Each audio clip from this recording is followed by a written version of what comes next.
মদ্যপান ও ধূমপান আপনার শরীরের জন্য ভালো নয়, এতে ক্যান্সার হয়। Smoking and alcohol consumption is injurious to health. It causes cancer.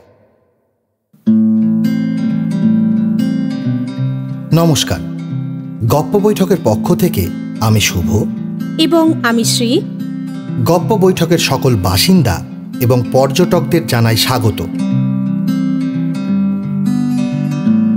Hemendra Kumar রায় তার অসামান্য ভৌতিক রচনার পাশাপাশি লিখেছেন জয়ন্ত মানিক, বিমল কুমার এর মতো রহস্য গল্প। তার জন্ম 1888 সালের 2রা সেপ্টেম্বর ও মৃত্যু 1963 সালের 18 এপ্রিল। তার লেখা একটি ছোট গল্প আয়নার ইতিহাস নিয়ে আড্ডা হবে আজকের বৈঠকে। গল্প পাঠে থাকছি আমি শুভ। শুরু হচ্ছে আয়নার ইতিহাস। ভালো লাগলে অবশ্যই চ্যানেলটি সাবস্ক্রাইব করে আমাদের এগিয়ে যেতে সাহায্য করুন। তাহলে শুনে নেওয়া যাক আয়নার ইতিহাস।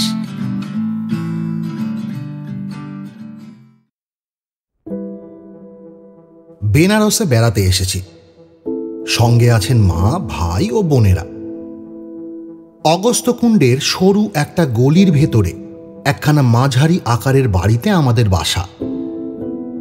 বাড়িখানা তেতলা এবং সেকেলে। এ অঞ্চলের অধিকাংশ বাড়ির মতো নিচের তলার সঙ্গে সূর্যালোকের সম্পর্ক নেই কিছুমাত্র। তাই একতলার ঘরগুলো আমরা ব্যবহার করতাম না। আমাদের বেনারসে থাকার কথা মাস তিনেক। 2-4 দিন যেতে না যেতেই এখানকার জনা কয়েক লোকের সঙ্গে আলাপ হলো। তারা প্রায়ই আমার সঙ্গে দেখা করতে আসতেন। কাজেই একখানা বাইরের ঘর বা বৈঠকখানার দরকার হলো। একদিন সকালে নিচে নেমে দেখছিলাম নিচের কোনো ঘর কাজে লাগানো যায় কিনা। সদর দরজার পাশেই একখানা বড় ঘর পছন্দ হলো। যদিও এ ঘরে 4টে জানলা ছিল, তবুও ঘরের ভেতরে বিরাজ করছিল প্রায় সন্ধ্যার অন্ধকার। কিন্তু বেনারসের বাসিন্দাদের অন্ধকার সম্বন্ধে বোধহয় কোনো অভিযোগ নেই। অতএব এই ঘরখানাকেই বৈঠকখানার উপযোগী করবার চেষ্টায় নিযুক্ত হলাম। ঘরের জানালাগুলো খুলে দিয়ে দেখলাম মাঝখানে রয়েছে একখানা চৌকি, আর পূর্ব দিকে দেওয়ালের গায়ে দাঁড় করানো রয়েছে প্রকাণ্ড একখানা ফ্রেমে বাঁধানো ছবি। নিশ্চয়ই বাড়িওয়ালারই সম্পত্তি, কিন্তু ছবিখানা ছিল পেছন ফেরানো। আমি তাকে সামনে ফেরাতে গিয়ে দেখলাম, না, এখানা তো ছবি নয়। দামি সোনালি ফ্রেমে বাঁধানো মস্ত বড় এক আয়না, লম্বায় 5 হাত ও চওড়ায় 3 হাত। ফ্রেমের সোনালি রং নানা জায়গায় চটে গিয়েছে। দেখে বুঝলাম আয়নাখানার বয়স অল্প নয়।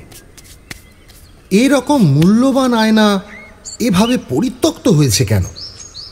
দাঁড়িয়ে দাঁড়িয়ে তাই ভাবছি, এমন সময় আমার শখের কুকুর ঝুমি সেখানে এসে হাজির হলো। আদর করে তাকে ডাকলাম, এই তো, আয় রে ঝুমি, আয়। ঝুমি ল্যাজ নেড়ে মনের আনন্দ জানালো, কিন্তু পর মুহূর্তে আয়নার দিকে তাকিয়ে তার কান দুটো হঠাৎ খাঁড়া হয়ে উঠল এবং ল্যাজটা কুঁকড়ে ঢুকে গেল একেবারে পেটের তলায়। কিরে ঝুমি, কি হয়েছে? ব্যাপার কি? অমন করছিস? ঝুমি কি আয়নার ভেতরে তার নিজের চেহারা দেখে ভয় পেয়েছে? একটু অবাক হলাম, কারণ আমি বরাবরই লক্ষ্য করে দেখেছি কুকুর বেড়ালেরা আরশিতে নিজেদের চেহারা দেখে বিশেষ বিস্মিত হয় না, অনেক সময় গ্রাহ্যের মধ্যেও আনে না। ঝুমি তাড়াতাড়ি ঘর থেকে সরে পড়ল। তারপর এ ঘরে সে আর ডাকলেও আসতো না। এমনকি ঘরের পাশ দিয়ে আনাগোনার সময়ও গড়র গড়র করে গর্জন করত। তার এ ব্যবহারের কারণ বোঝা গেল না।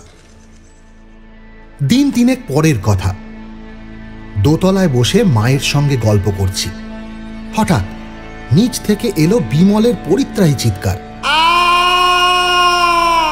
বিমল হচ্ছে আমার ছোট ভাই, বয়স 7 বছর। দ্রুত পায়ে নিচে নেমে গেলাম। চিৎকার আসছে বাইরের ঘর থেকে। সেখানে গিয়ে দেখি আয়নার সামনে জড়সড় হয়ে বসে ভয়ার্ত স্বরে বিমল চিৎকারের পর চিৎকার করছে। কি রে বিমলা, কি হয়েছে রে? জুজু দাদা, জুজু, আয়নার ভেতরে জুজু। আরে কি যাতা বলছিস? কই, আয়নার ভেতরে তো কেউ নেই, তুই আর আমি ছাড়া।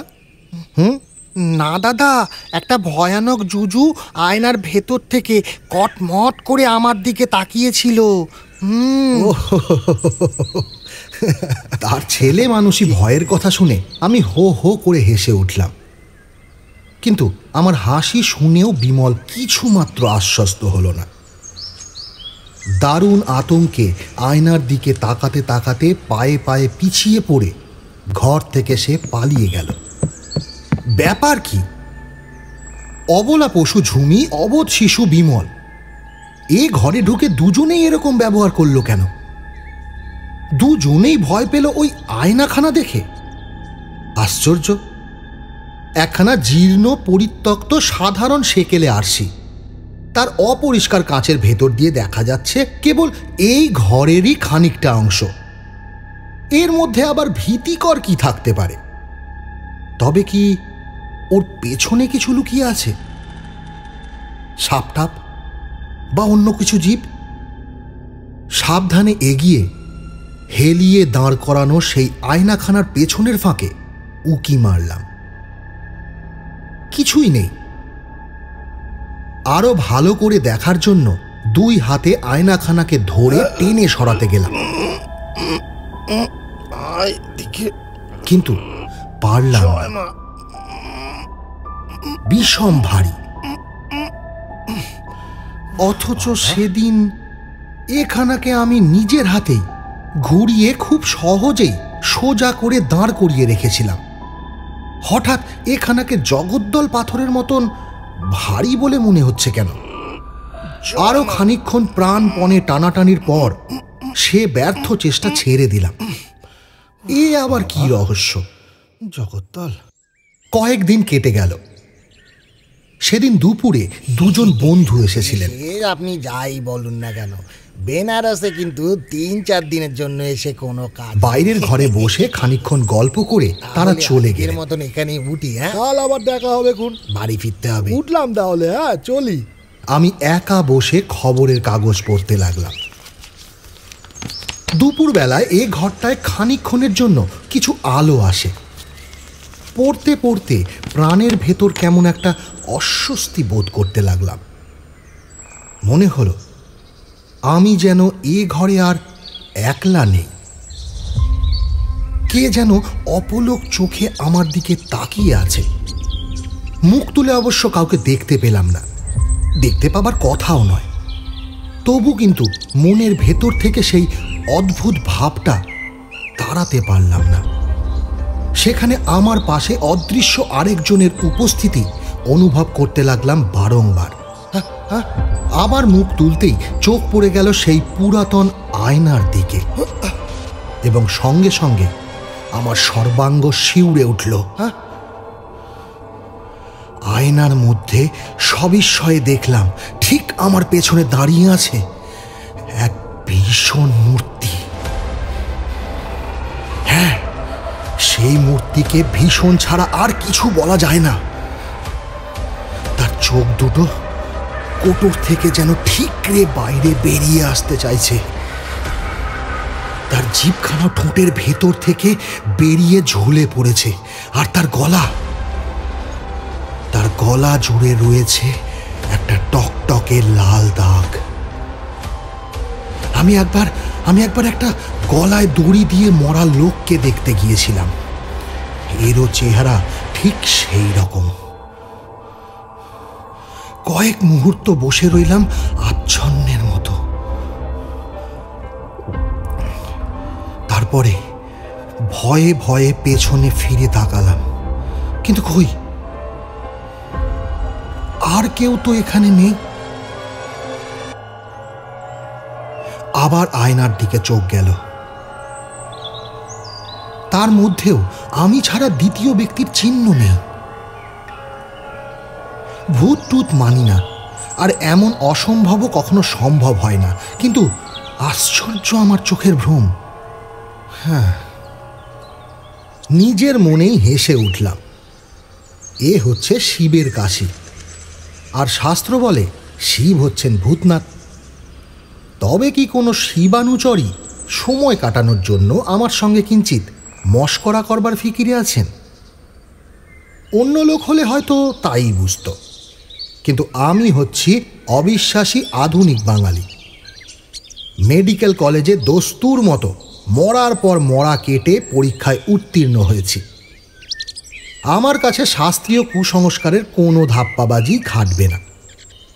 অ্যানাটমির কোনো কিতাবেই ভৌতিক দেহের বর্ণনা নেই। ভূত পেতনি বাস করে কেবল শিশুদের উপকথায় আর অশিক্ষিত লোকের কল্পনার জগতে। কিন্তু মনের ভেতরটা কেমন করতে লাগলো। এই আবছায়া মাখা স্যাঁতস্যাঁতে ঘরের হাওয়া যেন বিষাক্ত। এ ঘরে কেউ নেই বটে, তবু যেন সন্দেহ হয় আমি ছাড়া আর একজন কেউ এখানে নিশ্চয়ই আছে। তার নিষ্পলক দৃষ্টি এসে বিঁধছে আমার সর্বাঙ্গে। খবরের কাগজ ফেলে ওপরে গেলাম। বিমলকে ডেকে প্রশ্ন করে বুঝলাম আয়নার ভেতরে সে যাকে দেখেছিল তার চেহারা হচ্ছে আমার আজকের দেখা লোকটার মতোই। গভীর বিস্ময়ে যেন হতভম্ব হয়ে গেলাম। আমাদের দুজনেরই এমন একরকম চোখের ভ্রম হলো কেন? কুকুর ঝুমি বা ও ঘরে ঢুকতে চায় না কেন? সে তো শাস্ত্রীয় ভূতনাথের নাম শোনেনি বা উপকথায় উপদেবতার গল্পও পড়েনি। তবে তার ভয় পাওয়ার কারণ কি? গঙ্গার ধারে ভূষণবাবুর সঙ্গে আলাপ হয়েছিল। ভূষণবাবু হচ্ছেন এখানকার একজন সব জানতা লোক। বেনারসের নতুন ও পুরনো সব খবর তার নখদর্পণে।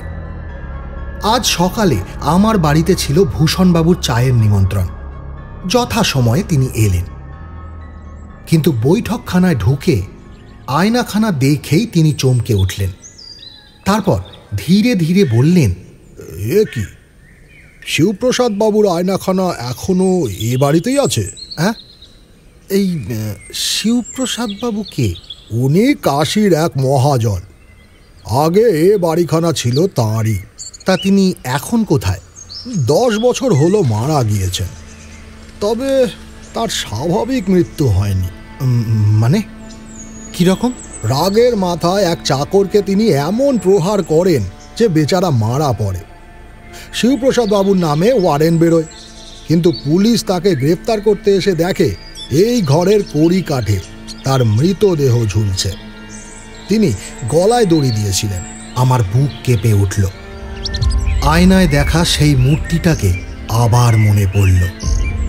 সেই ঠিকরে পড়া চোখ, সেই বেরিয়ে পড়া লকলকে জিভ, সেই গলা জুড়ে টকটকে লাল দাগ। রুদ্ধশ্বাসে বললাম, তারপর? তারপর এ বাড়িখানা বিক্রি হয়ে যায়। নতুন মালিক এখানে এসে কিন্তু বেশি দিন বাস করতে পারেননি। কেন? ওই আয়নাখানার ভয়ে। হ্যাঁ, তার মানে কি?